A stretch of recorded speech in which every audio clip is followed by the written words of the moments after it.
தஞ்சாவூர் மாவட்டம் பட்டுக்கோட்டை அருகே பைக் மீது லாரி மோதிய விபத்தில் 10ஆம் வகுப்பு மாணவர் பரிதாபமாக உயிரிழந்தார். வேளாம்பட்டியைச் சேர்ந்த முருகானந்தம் என்பவரின் 15 வயது மகன் இடையாத்தி அரசு மேல்நிலைப் பள்ளியில் 10ஆம் வகுப்பு படித்து வந்தார். இவர் தனது உறவினர் ரெங்கநாதன் என்பவருடன் மந்திகோன் விடுதி பகுதியில் பைக்கில் சென்று கொண்டிருந்தார்.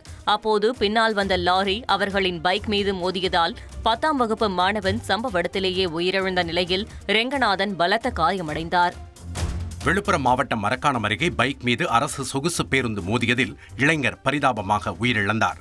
காரைக்காலைச் சேர்ந்த தினேஷ், ராகவன் ஆகிய இருவரும் ஈசிஆர் வழியாக சென்னைக்கு சென்று கொண்டிருந்தனர்.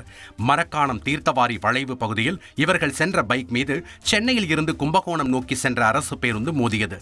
இதில் தூக்கி வீசப்பட்ட தினேஷ் சம்பவ இடத்திலேயே உயிரிழந்த நிலையில் ராகவன் படுகாயமடைந்தார். ஒடிசா மாநிலம் கட்டாக் அருகே பெங்களூருவில் இருந்து சென்ற கமக்கியா விரைவு ரயில் தடம் புரண்ட விபத்தில் ஒருவர் உயிரிழந்துள்ளார். இதனிடையே காட்பாடி, ஜோலார்பேட்டை, பெரம்பூர் மற்றும் சென்னை சென்ட்ரல் ரயில் நிலையங்களில் தெற்கு ரயில்வே சார்பில் உதவி மையங்கள் அமைக்கப்பட்டுள்ளது. இந்த ரயில் விபத்தால் தென் மாநிலங்களில் இருந்து சென்ற பல்வேறு ரயில்களின் வழித்தடம் மாற்றப்பட்டுள்ளது. ரயில் விபத்து ஏற்பட்ட இடத்தில் சீரமைப்பு பணிகள் தீவிரமாக நடைபெற்று வருகிறது. செய்திகளை உடனுக்குடன் தெரிந்து கொள்ள உடனே சப்ஸ்கிரைப் பண்ணுங்க.